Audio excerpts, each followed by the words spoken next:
More than 10 months after Myanmar security forces launched a sweeping campaign of rape and other brutalities against Rohingya Muslims, a new wave of anguish.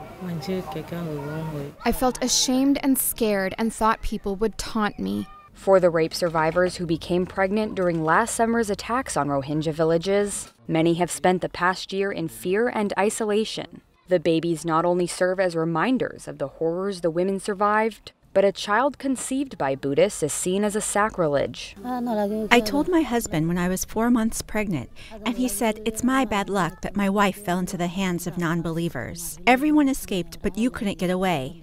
He only talks to our children and goes away. He doesn't talk to me. This woman, who is only being identified by her initial M, says she kept her baby, but can't help resenting him. I don't love him from inside. I feed him milk because I have to.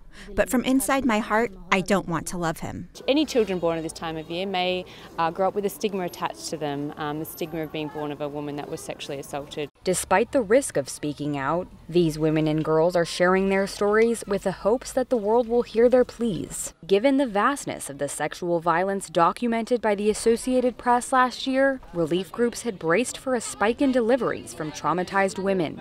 But the birth numbers have remained relatively steady. Aid workers suspect many of the women took matters into their own hands, including cheap abortion pills available at the refugee camps in Bangladesh.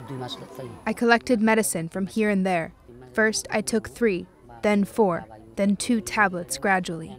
Praise God, in the 3rd month, the abortion happened. Others have determined they simply can't raise the child. And some women have made the heartbreaking decision to leave behind their babies.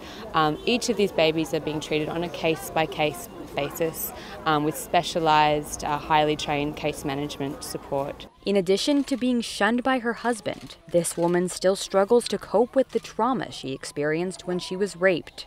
I cry day and night, and I can still see the incident right in front of my eyes. And for some of these Rohingya women, that pain is reflected in the eyes right in front of them. Christopher Ye, Associated Press.